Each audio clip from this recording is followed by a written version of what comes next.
Welcome to this webinar 233.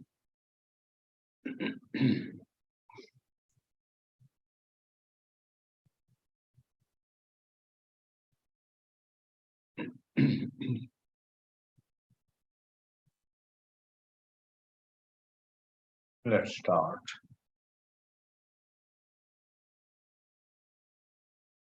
Welcoming all of you once more. I must say that this webinar is an unusual one. I guess for the first time, I am presenting a brief review of a book. We are all the time studying, on one hand, traditional Vedanta, the age-old scriptures, and on the other, some general reading that connects especially with what we teach in Bhagavad Gita or the Upanishads. As you know, there is all the time good literature coming up where either using language of psychology or of philosophy or of general self-help nature, brilliant authors share with their readers wonderful insights. And while all of them are in a way a distant echo of our ancient wisdom, they have this wonderful value that things are expressed in a new language, modern language. And examples are given in a lot of such literature from our life today, life of corporate executives or engineers or doctors or lawyers or teachers or homemakers or so on and so forth. The present settings, the present civilization, the present social structures, they become the setting, they become the background for many of these teachings to be expressed in these books. Therefore, it is of interest to us to study both old scriptures and modern books of certain wisdom. In that light, we are going to take up a review, and I must confess, I myself am thoroughly enjoying this book. I have gone halfway through. When I gave this idea last month that this 233rd webinar be on Srikumar Rao's book, Modern Wisdom, Ancient Roots, I thought I would be very disciplined and complete this book by today. But many of you will be happy to know that I am also, like many of you, I am not so disciplined. I covered probably 60% of the book, but I have the courage to anyhow go ahead with this, because even that 60% of the book I have completed has been a source of so much of inspiration, so much of really uplifting thoughts. So I will share today not an overview of the whole book. I do not know what remains in the other 40%, which I'm reading slowly in my or on my Kindle, which is a good companion to me these days. On the Amazon Kindle reader, you go back and forth and you can do so many things that you do with the printed book, highlighting, underlining, checking the meaning. When you read an ordinary book, to check the meaning, you need to go to some dictionary, olden days, or go to your iPhone, check the meaning of that word. But those of you who may not be using Kindle, please permit me this quick diversion. In Kindle, you just highlight that word which you do not understand. Dictionary comes up. The meaning and the pronunciation of that word becomes available to you right on the Kindle without taking recourse to another gadget or another printed book and so on. So, what I'll present before you is some glimpses which have made me quite an admirer of Dr. or Professor Srikumar Rao, who I understand originally comes from Hassan district in Karnataka, but many decades ago he moved to the US, got a PhD in or from Columbia Business School, and he has been teaching at universities. He taught a course on happiness. Perhaps he was the pioneer to offer a credit course or an audit course on happiness in Western universities. Today, I believe there are many universities and many professors offering a course on happiness. So, with this, let me project a few screens, rather, few slides. Hmm. Here. That will help me go from point to point.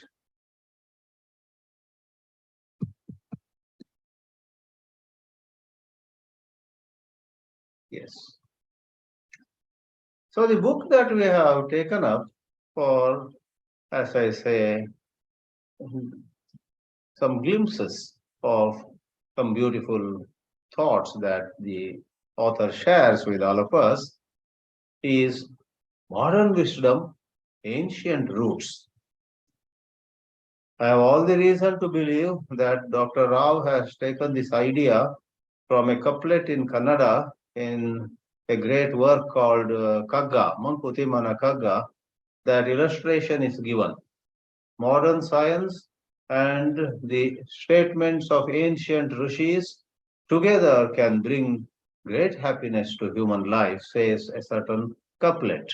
With slight adaptation, he seems to have given this title Modern Wisdom, Ancient Roots.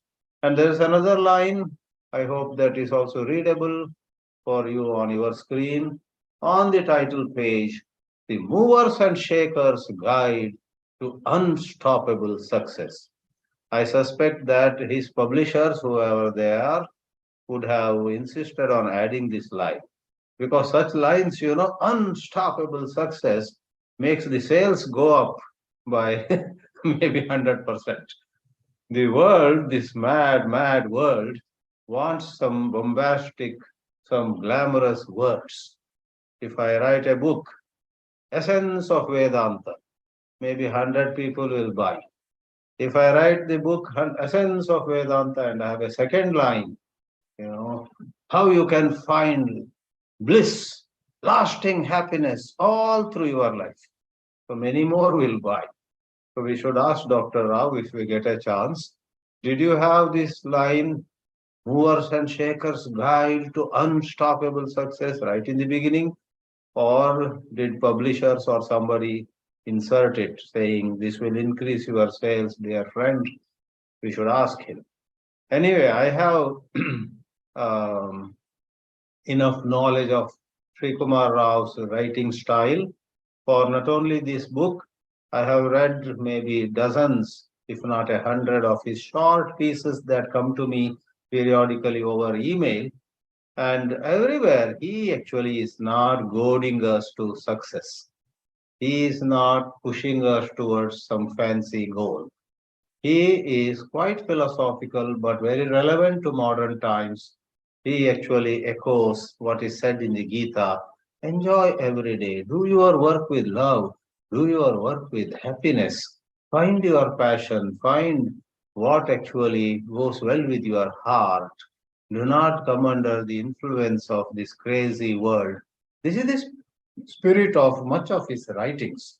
Therefore, this unstoppable success, etc., slightly is jarring, in my opinion. So let's not bother much about that line. We are going to consider modern wisdom and ancient roots, what it is all about. So, as I already gave a hint, Sri Kumar Rao's wisdom is not about reaching fancy goals. One of his quotes, I picked this whole slide or whole graphic along with the quote from the internet. When I looked for a picture of Dr. Rao, this whole, graphic came. And I said, this is very representative of his philosophical outlook. He says, there is no destination. The journey is all that there is. The journey is all that there is. And his message of hope is we can make that journey very joyful by making some changes in how we perceive things, how we think. I'm going to introduce some of his major concepts in the upcoming slides.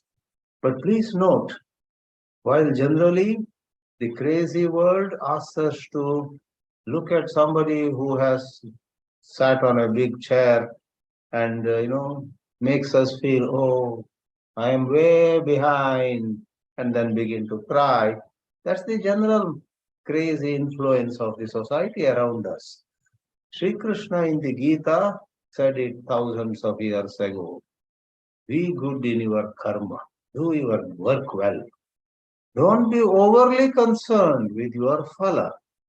And neither Sri Krishna of those ancient times nor Srikumar Rao of modern times is telling us to live a life of compromise, settling for peanuts, not tapping our full potential, lagging behind in everything, and saying it's okay, it's okay. No, it's not that negative view that is shared by them. Both of them actually mean if you spend your energy, if you invest in the process, I'm going to quote that in another slide. Invest in the process, not in the outcome. Suppose I am a writer. Imagine I write one paragraph, then stop. Will my book sell well? Is this language going to make an impact on people? I don't know whether I will succeed at all. Oh, let me go have a cup of coffee now. In this way, if I start investing in the outcome, phalasakti, then I won't write much. That paragraph is all that I could do that day because my heart sinks thinking of possible failure and so on. Therefore, the ancient wisdom of Karma Yoga had always said to us, do your work, do have an outcome in mind, do have phala in mind, but take care not to lose your emotional energy in visualizing the failure and not reaching a particular goal. Maybe even if the goal changes, you will head towards a better goal. Who knows?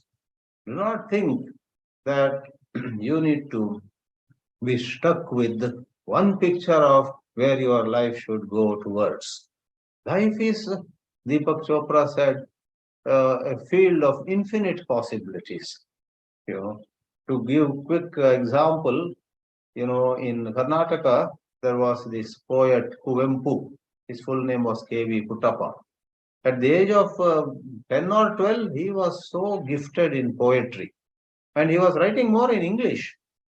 And at the age of 18 or so, he wrote a few English poems. And that time, in the British ruled India, some famous poet from London came to Bangalore. And Puttappa, the little boy, ran to him and showed him his English poems. And then that great poet looked at them and the next day or so said to the little boy, the high school boy, you know, uh, don't be disappointed to hear my words. I advise you to write in your own mother tongue, Kannada. And Puttappa was definitely disappointed. But still, he had such great regard for that visiting poet from United Kingdom. With some pain in his heart, he decided, okay, let me try my hand in writing poetry in Kannada. Rest is history. Today, Karnataka remembers him as one of the greatest poets of all time. He got Jnanapith Award, and so many awards are not the main thing, but they sometimes become a pointer to a certain level of excellence that a person would have reached. Kuempu, he called himself Kuempu. His whole goal changed. He was first aiming at becoming a marvelous English poet and maybe go on foreign tours impressing English speaking people. But his goal changed. Though within poetry, it moved into Kannada poetry. Anyway, goal is not to be given undue importance. Have a goal. You and I should have a goal.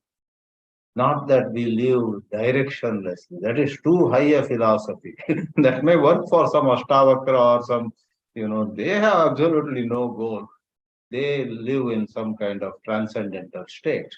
You and I need to have sensible goals, but our focus has to be in how we spend every hour of our life. And there is a whole lot of change that we need to bring about through awareness, through understanding ourselves. Even as we get old into 60s or 70s, we realize sometimes that we have been laboring under a certain mental model. And that mental model is sapping our energy. We need to let go. If we have very constricted ideas about how our life should be, it is those ideas that will exhaust us. So that's the kind of light Dr. Rao throws upon life in his book. Now, at a certain place, he clarifies, I am not a CEO coach, he says. In fact, he has been coaching CEOs, chief executive officers of Fortune 500 companies and whatnot. He has been coaching a lot of young and old people, lot of Westerners and people of the East. And they actually are very successful people, but they have certain dissatisfaction in them. Something is a little bit not in its place. They come to him and they go back with a lighter heart, with certain peace in their mind. But he says, I'm not so much a CEO coach. Then what are you? He says, I am an FPG. Incidentally, Swami Chinmayananji used to tell his disciples, be a friend, philosopher, and guide to people wherever you go. FPG. And what does a friend, philosopher, and guide do? They more than helping CEOs or other people to get more profit, to work towards the so-called bottom line, etc., which is also part of the whole matter, okay. But their main contribution is to help the person who comes to them for some counseling find meaning in life and understand clearly what it takes to be happy. Because if somebody has earned a lot of money and is not happy, of what use is that money? If somebody's name comes every day in the newspapers or media, and suppose the person is not happy, of what use is it? So these higher plateau coaches or higher plateau advisors help you and me never miss the sense of where lies our happiness. Then where we come from and where we go. Otherwise, we may get lost at a certain image we have of ourselves at a given point of time, forgetting where we came from and where we might go, and so on. In other words, the larger picture. These are words from his book only. He says, I'm interested in helping people get a better sense of self. It's about self-knowledge, self-knowing. You understand where you are, and stop comparing an apple with an orange. In the material world, and I having been in the spiritual world for some 3 to 4 decades, I have seen even many gurus, many swamis, many sadhus, many lamas, many padris, many mullahs need to wonder where they are located, where they belong, what their role is. Somebody might write books, you don't have to write, or you may write, find out whether you are made for it. Somebody may get awards. Do you need awards to be happy? Somebody may travel all over the world. You know. Do you need to travel even outside your village to be happy? Fundamental questions. Please note, no, it's not about being negative to everything. No, it's not about being negative. It is about being clear. When you are clear who you are and what way probably God wants to use you, that's the most important thing, right? Sri Krishna says in the Gita, Ma manusmara yudhyacha. That is main guidance for life. We must do our work always remembering God. And remembering God necessarily connects with being totally honest to ourselves. If we are not honest to ourselves, how can we remember God? True remembrance of God cleanses our heart in such a way that we let go of our crazy ideas where we chase fame, name, wealth, and some other, wanting to dominate over somebody or mindlessly allowing somebody to dominate over us. A whole lot of erroneous ways of thinking and corresponding behavior take place when we are poor in our sense of self. What is my swadharma? What am I made for? And after understanding it, in fact, once we understand it well, we will anchor very well. So, as I quoted before, here once more, Dr. Rao says in his book, invest in the process, do not invest in the outcome. The book has a preface by a well known entrepreneur, Vishen Lakhani, and Vishen Lakhani actually is the head of a great, wonderful self help enterprise called Mind Valley.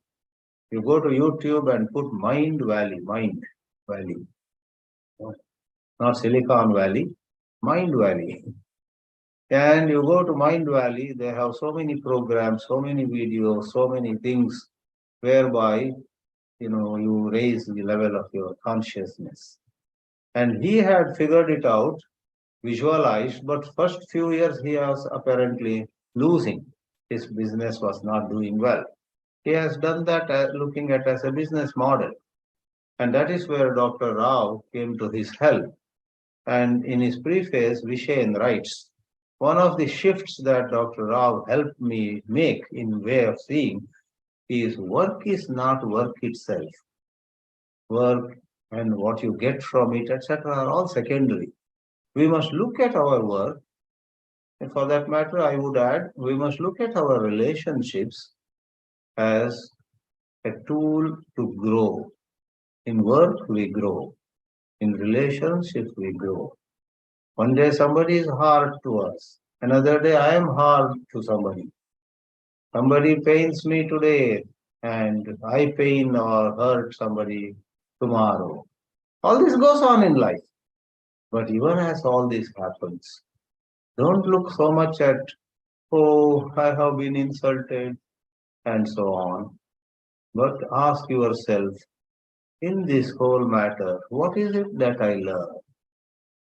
Life is all about learning and growing. It gives a very different perspective. Therefore, invest in the process. Do not waste energy in visualizing particular outcomes. The outcomes can change. There are so many factors. This is karma yoga and all of you know it very well. At a lot of places, the author uses the expression mental model. And he says mental model is at the root of pulling us down or lifting us up. So, what is mental model? There are harmful mental models and there are beneficial mental models. Harmful models are rampant everywhere. Most people feel so tired and think the world is against me. I must somehow acquire a role, a title, and a certain bank balance and certain material possessions. By the way, why am I going through such pain, such failure? This is one mental model, it becomes so mechanical, and mental model is much more than just the sense of self. It is how we see people, how we see things, how we evaluate whole of our life, how we look at the town where we are living, how we look at the world where we are living, so on and so forth. In other words, it is all thoughts together. If you were to use a financial word, if you were to do an auditing of your own thoughts and feelings, you will see clearly what mind mental model has been guiding you. We must move over to a beneficial mental model. In the beneficial mental model, we live in a benevolent universe. The universe is kind, it's benevolent. Though I have made so many mistakes, the universe is still keeping me fit, keeping me up and going. That's a very different way of looking at the surroundings. In the beneficial mental model, we trust that the world has our back and that everything that happens to us is for our own good. Our work is the vehicle for our personal growth. So, Dr. Rao gives many examples from the corporate world. I will share one or two with you soon, and gives beautiful practical instances where one could think in this way, and alternatively, one can think in another way. Thinking in another way can release a lot of energy from within us, and the harmful way of thinking can suck us, can make us put our head down and think of not going to work tomorrow, running away to another town, escape from this mess, etc. That is not good. So he himself says very confidently, a small tweak in a mental model can make a huge difference in your experience of life. The matter will become clearer in some examples. And like Eknath Ishwaran and many other wonderful writers, Dr. Rao also is fond of sharing here and there some instances from his own personal life. He talks about how his wife and he went to France, I guess, and there they went to some place of some artist, and then they saw some beautiful garden. And his wife always dreamt of having a nice garden at her home. So far, she had not grown a good garden. And after that visit to France, his wife, I believe, said, we are now going to start a nice garden in our backyard. We do have a little land behind our house. And she started. God bless her. Dr. Rao said, God bless her. But on Saturday and Sunday, when he is home, she would ask him to help. Come help me in this, come help me in that. And then he realized, oops, this garden is a lot of work. You know, a beautiful garden does not just happen. He talks about how the garden took a lot of labor, a lot of difficulty, especially for him, because he, like many of us, the speaker included, you know, he was more into books, reading, writing, philosophizing, and thinking about how to communicate a wonderful idea to his students. So he would rather be at his desk with a laptop or something. But the wife would say, come for 10 minutes. I'm not able to pull out this weed. I'm not able to handle that plant is watering that is, I need your help. Saturday, Sunday, give 1 or 2 hours. He goes there and his mobile rings or phone rings. He says, that must be an important call and I wish, etc. He expresses all the difficulty he had. Then he makes this comment. A beautiful garden does not just happen. His wife mainly, and he too, whenever possible, had to work on the garden. Finally, there was something beautiful. In English literature, John Keats is known for that famous saying in one of his poems: "A thing of beauty is a joy forever." A much quoted statement. A thing of beauty is a joy forever. Long back I had heard a joke. Somebody twisted that statement. A thing of beauty is a job forever. Though Dr. Rao didn't quote it in his book, I'm afraid when he was made to work at the garden at the behest of his wife, he must have thought like this: a thing of beauty is a job forever. It never ends. You got to continuously work on the garden. Now, that was the analogy part. That was sharing something on his personal front. Now he comes to the main topic. Be ruthlessly diligent about weeding. You will create a splendid garden. Take it either way, as an analogy or as what is conveyed. What is conveyed in the theme proper is our mind is the most fertile garden, and we need to work on our mind. Our mind is, or it has the potential for blossoming, for coming out as something very beautiful. Some of us may have short temper. Some others among us may have laziness.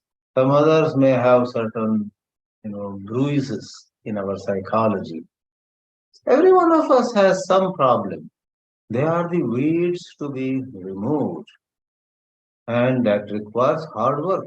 So the slide has the title: Self-effort has an important place. Don't don't go for high philosophy at the wrong place. Well, if God wants, He will make me hardworking from tomorrow. So far, I have been lazy. Don't quote from some book while actually you don't have surrendered to God. If you have truly surrendered to God, you are 100% right. God will change you whenever He wants to change you. Why put in an effort? You can put effort into the dustbin. You can put the effort, business of self effort, into the trash can. If you have surrendered to God, you are God conscious, you are always taking good and bad, pleasant and unpleasant, everything as God's prasad. Most of us have not reached that level. We actually blame ourselves when we fail. We actually pat ourselves on the back when we succeed. That being the case, with regard to the weeds in our mind's garden, we got to put in self-effort. Drawing from the old and new works. Dr. Rao shares with us some very interesting episodes. I, in my high school days, had read this story, Sinbad the Sailor. It's a wonderful work. I don't know whether it is from Western countries or Arabian countries or from some other. But it's a famous story of somebody, Sinbad, the sailor. He goes to various places and many things happen. At one of the islands, he gets down. In fact, I think his ship, goes to a shipwreck. He is made to be on that island helplessly. Then, as he looks around, first it seems there is nobody on that island. And then he finds one old man of the sea. That's how he is referred to afterwards. Very gripping story. Children enjoy such stories. And I remember having read long back. It was so full of suspense. Know what will happen. Sinbad finds that that old man of the sea is unable to move, and that old man is looking at Sinbad, the sailor, with lot of sorrow in his eyes. Sinbad tries to help him. Says, I will carry you. Where do you want to go? He points to some place. He wants to reach another place. Sinbad, as the picture here shows, takes that old man of the sea on his shoulders. That's the end of it. Almost end of Sinbad. This old man is not an ordinary, usual old man. He actually locks his legs around the neck of Sinbad and doesn't leave him at all. And with some stone in hand, hits him. If Sinbad tries to somehow wriggle out of that captivity, he is so strongly holding on and punches him on the face or whatever. Sinbad is caught in a terrible situation. So for days or weeks or months, Sinbad has to carry this old man. And even when the old man sleeps, maybe he's a very light sleeper. Moment Sinbad tries to, whatever, I need not explain, Sinbad doesn't, finally, I think, I don't remember the whole story so well. One day he gets a chance, and when the old man of the sea, either natural sleep or Sinbad feeds him something which puts him to sleep, he is able to remove him and check on the Google or wherever. If I remember right, Sinbad takes a big rock and throws it upon that old man and kills him. Because such a cruel person, such an ungrateful person who made Sinbad's life so miserable for all these days. So, irrespective of how the story ends there, Dr. Rao says to us with very effective words and very nice expressions. In our case, we don't need an old man of the sea away, outside. Our mental chatter is our old man of the sea. By the time we cross 30 or 40, there is already a good amount of repetitive patterns of thinking. We think in the same way. We think about others, about us. We may have angry thinking, lusty thinking, greedy thinking. We may have a pattern of thinking where we blame ourselves, where we have a pattern of thinking where we say we can never improve. I will never develop willpower. This life has gone to waste. Maybe in next life I will be some kind of, and we sometimes do not realize that this is how we have been thinking from somewhere childhood or back high school, college days. And it has just gathered some extra details, but essentially there is a certain mental chatter. Are we mechanical in our thinking? And how are we to get rid of this? For heaven's sake, do not always be in a rush. Do not always go for quantity. Do not try to just do more and more things every day. You, me, everybody has to find a balance. We need to pause. We need to understand not only how we think, but also what hurts us, why something hurts us. We need to go deeper. That's what awareness does. Awareness is the medicine to remove all repetitive patterns. Awareness gives to us certain ability to pause and see whether something is relevant today also, or yesterday it was relevant, I had to do, today it's not relevant, I need not do. Or this is something that my younger brother can do. This is something that neighbors wanted to do. If they are so eager to do, let me allow them to do. And some other opposite also. Upon looking at something with an enhanced awareness, and when we ask ourselves, is this what I should do? Quite possibly our conscience, with all clarity, will say, this is what you must do. Don't delegate this.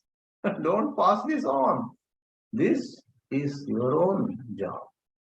So there is no standard rule what awareness does to us. But essentially, living in awareness shows to us where we are trapped, where we have become mechanical, where we have probably taken X for granted or A or B for granted. where we take ourselves for granted also. Awareness is the medicine. In his own language, he throws light on this. Now, quickly, I'll share with you one episode he describes. Just a couple of slides more. In one of the chapters, he says about some Ted.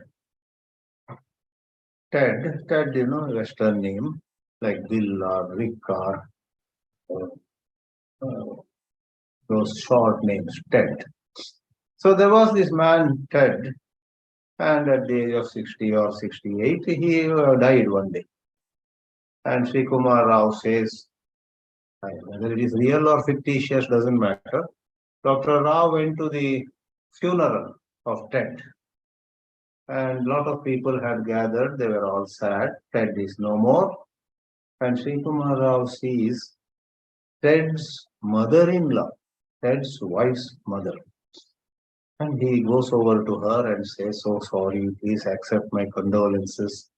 Ted was a good friend of mine. Ted was such a nice man." And the mother-in-law in this story looks at Sri Kumar Rao and says, "Ah, that's what you think, but I think he wasted his life." The mother-in-law on the day of the funeral gives a negative view of her late son-in-law. He wasted his life. He lost so many opportunities. He could have become somebody big, but he somehow went on losing those chances. And Dr. Rao was a bit taken aback, kept quiet. By chance, next day, he happened to meet maybe at some other place. Ted's wife met her, and he just softly said, maybe you noticed I had come to the funeral yesterday. And Sarah, I was sad to hear your mother-in-law's comment. And then the widow of Ted surprises Dr. Rao. She says, "Oh, my mother." Don't take my mother's words seriously. My mother will never understand. Then she gives her account. What was her account? Very interesting. She actually is so grateful to how Ted took various decisions. Let me read some lines for you. His wife saw the whole matter differently. She, when Ted resigned from a position where otherwise he would have become chairman of the organization, he left it and settled for a simpler life. She referring to it, she says, "I saw more of him after he resigned from his high pressure position. And his temperament got better. My husband was able to spend more time with his children in the few years they had before they went to college. Children were small, so people were expecting him to just mind only career growth. But Ted took a decision and started his own consultancy. Otherwise, he was a part of a big organization which had perhaps operations in the 7 continents. He said, "I don't want all that fancy stuff. Let me do my own consultancy." Now, what are the result? We get a good sample of Dr. Rao's language skills. He says, yes, when Ted gave up his lucrative job where he could have become managing director, chief executive officer, etc. Yes, what was the result? He did not have many clients because he was selective, but he genuinely enjoyed working with those he accepted. Many a time, friends, not always, but many a time, small is beautiful. Do a few things, do them so well, rather than trying to do so many things and get, a heart attack one morning. So clients were profuse in their appreciation of his efforts. Ted and his wife could not afford expensive vacations anymore. Sometimes when you take bold decisions, Some of the glamour of your life before goes away. You live a simpler life. Ted and his wife could not afford expensive vacations anymore, but they were never close to starving. No, their life had whatever was truly necessary. Then there comes a punchline. Prestige. A whole lot of people in this world are so concerned with their prestige, their name and fame. He says prestige is a distorting force that makes you want to like something that you really do not. Something you don't like, but prestige makes you say, oh, I like it. Oh, yeah, I love to do it. Actually, you are after some position, some name, some fame. Prestige distorts, it's a distorting force that makes you want to like something which really you don't.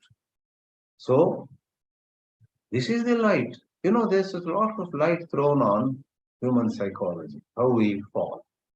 So as we put in the slide also, as he took some brave decisions, simplified his life, last part of the slide says he was no longer invited to big local events and he did not receive complimentary tickets to performances. Suppose he was somebody in the society, then all these fringe benefits you get. But at the same time, if you really are not made for that kind of heavy responsibility, your health suffers, and in many ways, life's quality suffers. In yet another chapter, Dr. Rao talks about a question, where do you live? Physically, we may live in a bungalow. Someone says, I live in a duplex. Someone says, I'm in a mansion. Somebody says, I'm in an apartment. Dr. Rao, you can imagine him smiling as he writes those words. Well, actually, all of us live in our minds. And our mind is so messed up. Mind is so messed up. Things are not clean. So,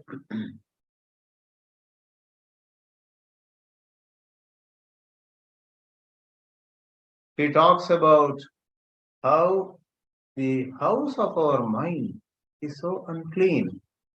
It has things scattered everywhere, regrets in a corner, ambition swept under the carpet somewhere, anger sitting on the sofa, and so on. So many psychological, problems, he says, are all littered around the house. Can you observe the mess? Can you observe this mess with your mind?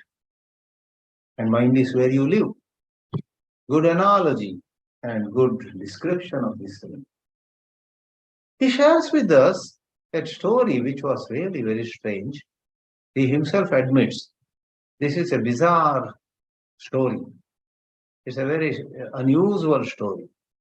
Let me tell you what the story is. He talks about a king who was, going every week, at least once a week, quietly, secretly, and alone. He would just take the horse and go. And he would go to some jungles behind his palace, all alone. Ministers and army generals would not want him to go alone like that, a security issue. But he would just go. And he would meet, unexpectedly, he met one child, 5-year-old boy, taking a little sword and challenging the king. And the king smiled at that boy and very gently brought out his sword and touched that boy's sword and pushed. The boy fell down. The king said, he smiled and just blessed the child and went away. This was happening almost every week once. Over some years, to make the long story short, the boy grew up to be 15-year-old, 16-year-old, had more strength and had better swords also. But the king was so adept in all this use of weapons. He enjoyed meeting that young boy now, a young man, you can say, having a little bit of sword fight. and the king always defeated him. And one evening, it was a little fierce. The king jumped down from the horse and had quite a hard fight, and the boy fell down. The king had all the chance to kill the boy if needed, because that day the boy fought as though the king was his enemy. But the king smiled. I know this child from the time he was 6 years old.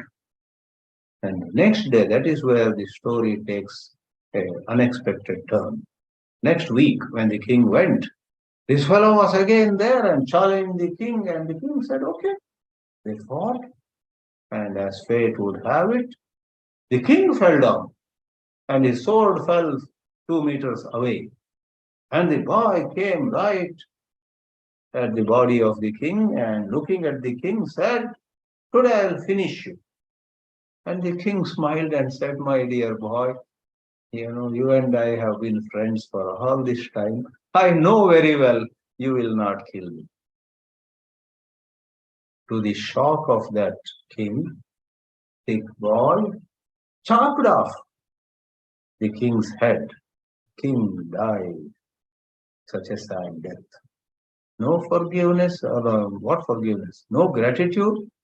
The boy had probably a heart of stone. All these years, the king of the country gave him the pleasure of some fighting with sword. Anyway, this story being rather very strange, Dr. Rao connects it with certain bad habits which you and I might have been neglecting, underestimating in our life. Destructive tendencies and addictions can ruin us. That's what the implication of this story is. You and I have some destructive tendencies, and many friends have told us this is your weakness, this is where you go wrong, don't be like this, please change. We won't change. That is like how the king thought it's okay to continue this relationship with this child. The child, when he grew big, penalized the king by decapitating him. Likewise, whether it is our laziness or our unending desire for sense pleasure or some kind of wanting to be the boss in the family, all members have to listen to me. So many things. Everyone knows in our heart. We know in our hearts what our major shortcoming has been. It is, we ourselves notice it, and people also tell us, many have said to us, but we sort of forget or we take it lightly. The king took that young boy lightly, but on this fateful day, he had to pay the price with his life itself. So, like this, there are many stories, many wonderful accounts of how we live, how our own thinking limits us, keeps us caged, binds us, and how there are other ways of perceiving, seeing, and certain exercises, certain things that we can do, such as company of pious people, company of wiser people, keeping a distance from those who simply gossip and waste our time. A lot of such things are shared. It has 62 chapters, all short pieces, easy to read. At the end, a wonderful set of questions and exercises, chapter by chapter, to accelerate our uh, transformation. To end with a couple of punchlines, at a certain place he says, nobody becomes fat with a single bite or a single meal. It's the error repeated. The king, allowed that boy to enjoy such freedom with him again and again, not once or twice. You and I also keep a bad association with somebody which is so harmful to us. but some soft corner we have for her or him or them. So whatever it is, we are responsible for what we have become or where we have arrived at this point, but we can change and we must change. Observe your mental chatter, he says. And that observation, this is high plateau teaching, that observing the thought reduces its intensity. And with a touch of humor, he says, you will discover that mental chatter does not like being viewed. The moment mental chatter knows you are watching it, it becomes less. Don't believe in internal monologue, saying that I have no willpower, etc. That is one problem if you think like that. Another is you believe in that. At least begin to question. Maybe the same dialogue is a monologue. You are talking to yourself. I am such a useless person. Maybe it comes up, but question it at least. Don't say, why is it coming? Let it come, but you question it. Don't accept it. Lastly, mind, he says, is like an untrained stallion that takes you where it wants to go. If you don't train it, it will take you anywhere. But if you train it, if you train that horse, train that stallion, it will take you to happy destinations. So these were glimpses of this book, Modern Wisdom, Ancient Roots, by Professor Srikumar Rao, published just a month or two ago, I guess. Om Namah Shivaya.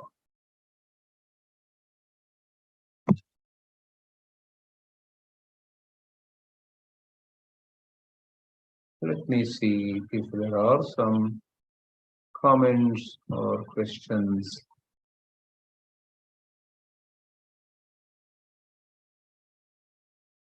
Please feel free.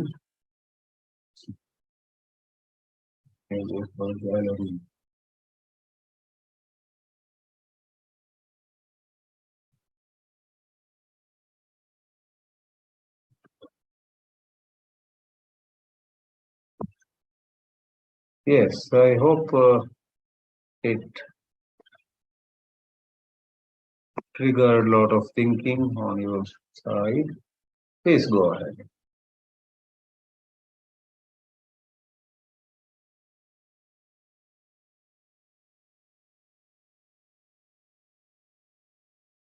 You are all observing your mental chatter.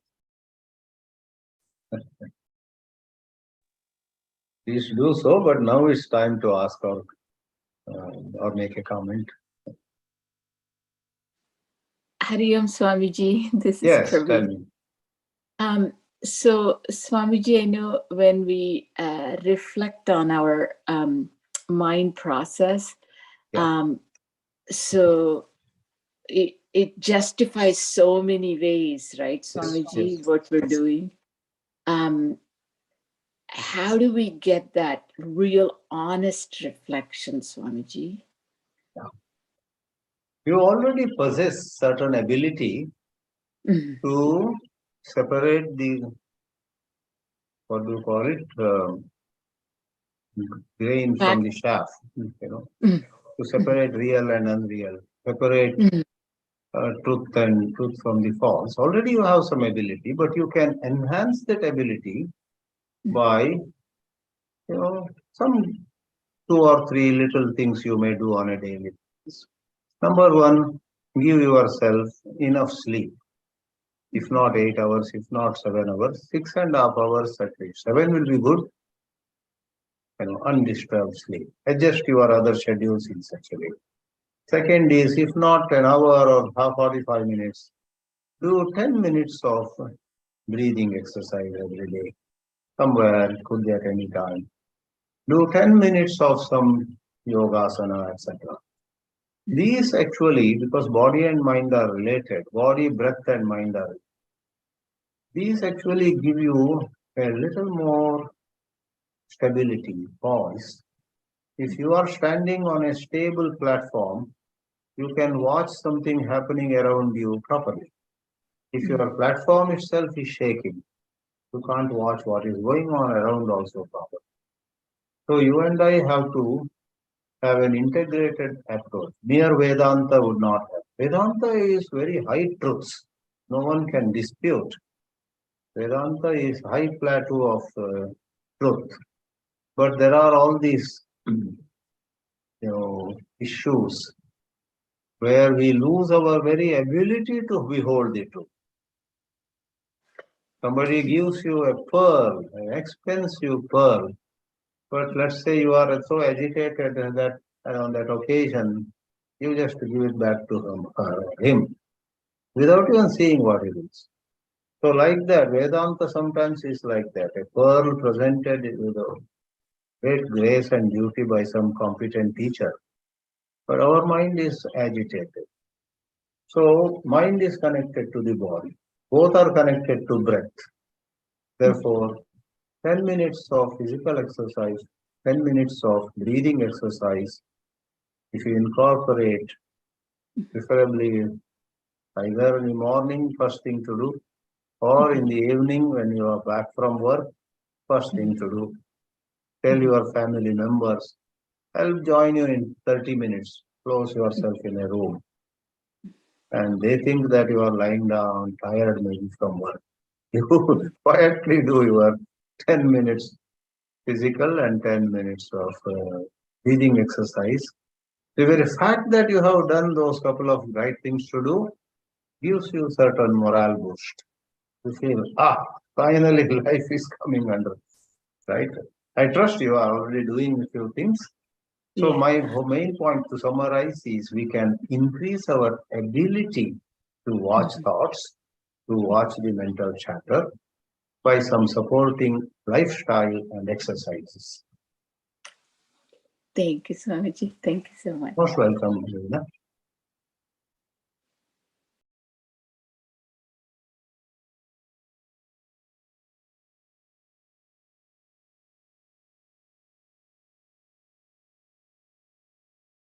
More.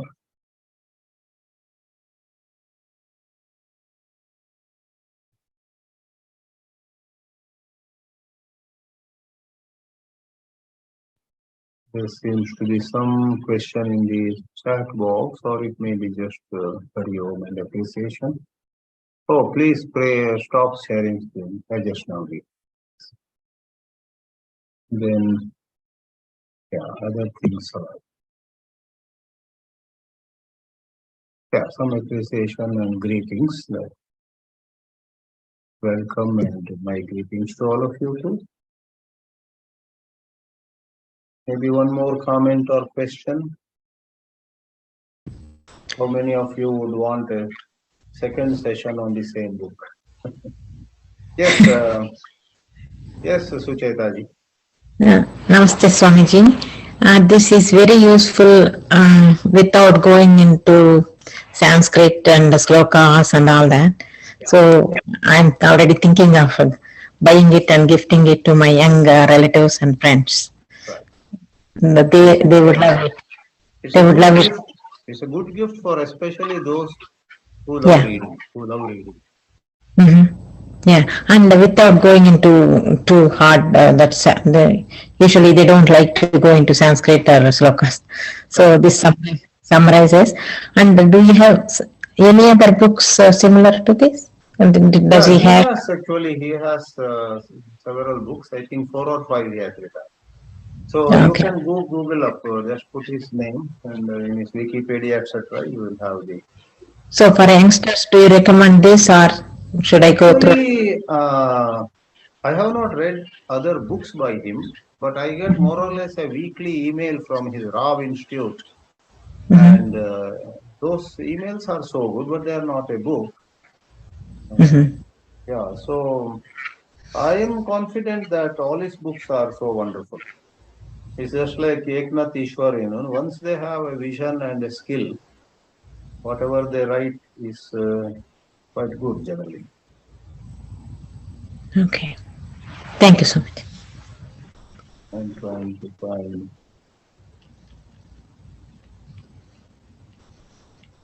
There is something. Yeah. Any other comment? Find this list of books here in I this have a thing. comment, Swamiji. Yes, please let me know. Yeah. The story that sorry, first of all, I joined a little late. Uh-huh. Apologies. The story that you mentioned with the king and the little boy, Yes. do you think that the boy developed a kind of a frustration over the years Yes, towards that's the possible. king? That's possible. But it's wrong of him. He should not do that. But he is possible that he developed, rather than gratitude, he developed a kind of frustration. How am I losing out? One day I will teach him. It's a wrong thought. It's a negative thought. But somehow nobody guided him. Nobody cautioned him, against that. So he actually went ahead with that. Oh, yeah, I got the list for. You may get back to the question, but meanwhile, he is the author of number one. Are you ready to succeed? Unconventional strategies for achieving personal mastery in business and life, and happiness at work. Be resilient, motivated, and successful no matter what. I think this is three titles. Uh, Not clearly. I don't know where one title ends and another begins. Yeah. And he has an audio learning course, the Personal Mastery Program, Discovering Passion and Purpose in Your Life and Work. Yeah. So there is a whole website also that will have the rawinstitute.com. Okay. Thank you so much. Yeah, I will go through that. Yeah. And just do that, the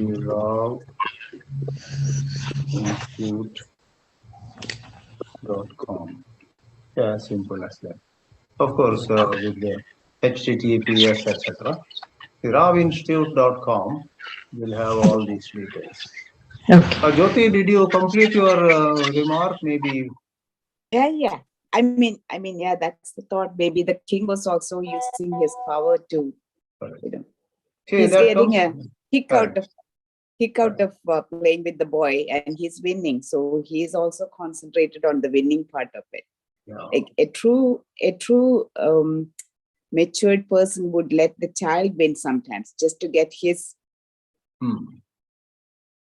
Right. if I may use the term, ego. A child Mhm. also has a little, oh, I won with the king, Yes. which he never did. So the child probably got frustrated. Yeah. There was apparently a devil sitting in that Oh, child who really went berserk. In fact, I would say at one place I was a little unhappy with the book. At some place, Srikumar Rao gives the example of Alexander. Alexander, it seems, in his younger days, had some philosopher guiding him. And the philosopher helped Alexander appreciate a whole lot of subjects rather than just war and administration. Poetry, literature, philosophy, nature, birds, trees, etc. He says. And therefore, Alexander grew as an excellent person, a great achiever. And I said, my God, the picture I have of Alexander is not, he became, he went on killing people unnecessarily. So-called conquests of Alexander, they call him Alexander the Great, the great. are utterly questionable from a humanistic point of view. What emboldens me to say that all the more is there is a short video clip where Einstein, Bernard Shaw, and one or two others are sitting, and Bernard Shaw gets up to speak. It's available, that little video. And Bernard Shaw, being very witty, he begins saying, people praise Alexander, Napoleon, and others. If they were to ask me my opinion, my considered opinion is that if Alexander was not born, the world would have been a better place. That's what he says. And then he elaborates. What did he do? What great? Go with a big army to innocent countries. So they are shocked. Where are these people coming from? Slaughter them, rob them of their wealth, and cause untold misery to large numbers, millions and millions of human beings. Then return home saying, I am the world conqueror. Stupid. utterly idiotic. So if I get a chance, I'll write an email to Dr. Rao. So maybe you should remove this Alexander's praise for Alexander from your book. Otherwise, everything is so wholesome. Swamiji, Ranjan ji has raised. Yes. So we have Ranjani here. Ranjan Desai. Oh, Ranjan Desai. Ranjan, yeah. Yes, Ranjan, go ahead. Yeah, I see your hand raised. Correct. Yeah, I'm sorry. I'm a little critical of some of the things Sure. that people have done. Does Mr. Rao talk about where he gets the ancient wisdom from and where the roots are? See, he is catering mainly to the international audience. Therefore, he no more mentions Gita, Upanishads, etc. But the very title he has given, and everybody knows he is of Indian origin, seems to, what seems to, it does suggest that he is inspired by um, scriptures like Gita. Yeah. I mean, usually the reason I'm saying is because a lot of these people who get really famous, they do not tell their roots, like where where they get it from, because otherwise, like it's just like a magicians, right? I mean, they don't tell their tricks.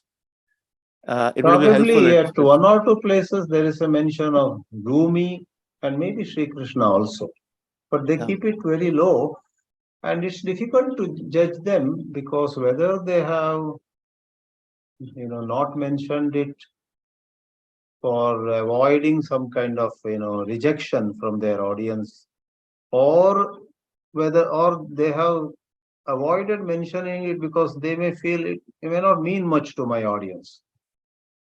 Yeah, I mean, that's what I'm a little critical of these people these days, because the Hindus have to unlearn their Hinduism is what I think these days. So otherwise, Yes. the Hindu religion all is kind of little, but that's fine. That's other topic. See, like for example, in my lecture, I made a reference to a Kannada work. I will not do it every time, because if every time I refer to some Kannada work, the non-Kannada people will begin to think. It seems to be nowadays, after all these years, he was okay all these years. Nowadays, he seems to have become so fond of his own mother tongue. Therefore, for you Indians also, I would, if I have quoted Kagga or some other Kannada, I don't know much Kannada literature anyhow, in next 3 webinars, I won't make any mention. That is just to, respect the audience's, field of knowledge. They don't know. Today I was almost short of singing that couplet, but it will all go above the heads of. Yeah. So we don't know what prompted Rao from. In the olden days, Deepak Chopra also was criticized. He would just say Rishis of India, but then next he would quote 3, 4 poems from Shakespeare and so on. Then some people criticized Deepak Chopra. So hesitant to mention Vedas, but he is very enthusiastic when it comes to mentioning Shakespeare or Keats or Wordsworth, they said. But he went ahead the way he did. We don't know until we study him more closely. Right. What prompted? A reason could be a good reason or a bad reason. Right. No, actually, a little on a higher level. I mean, like kind of the Pythagoras theorems and the sciences and the contribution to sciences, right? Correct. People have just not, gone back and said where the roots are there from. So that's a lot of people have done that in the past, and that's how they become famous. So that's what I thought. Anyway, that's it. Good. You asked. I do call Dr. Chopra Rishi in Sudbut actually. So. He's just like, I mean, he's like, yeah, right. I mean, he didn't tell that in Britain, but he's completely in that, and he says that. Thank you so much. Okay, Pravina has again raised the hand. Swamiji, in this context, I just want to share the Dr. Jonathan Haidt has done a lot of real practical aspects of the happiness hypothesis that relates to even to younger people, how the virtues. And so I heard him. I don't know fully, I didn't read the book, but that's one of he has done a lot of work, Jonathan Haidt. Oh, can you write that name in the chat box so people can Oh, know? sure. Sure. Jonathan Heights. Yeah, Jonathan Heights. I think the spelled as H-A-I-D-T. Jonathan Haidt. Oh, DT, I see. Uh-huh. Oh, Heidt, I noted. Yeah. So happiness hypothesis, finding modern truth and ancient wisdom. He did in 2006, but he Oh. continues to do a lot of, he's a psychologist and at the background, but now with the COVID, how the younger people it affected, much more so to the teenage girls. Why? Okay. Uh-huh. All that he brought it up. Yeah. Oh, okay. Thank Oh, you so much. I keyed in something, but it went only to OI forum. I'm keying it again, the rawinstitute.com to everyone. Now you will see it in your chat box. Yeah, sure. Jonathan Haidt, we will we will look for that in Google. Right. So with that, let's conclude for tonight in India and this morning West. Hari Om. Hari Om. Pranam, Swamiji. Yeah.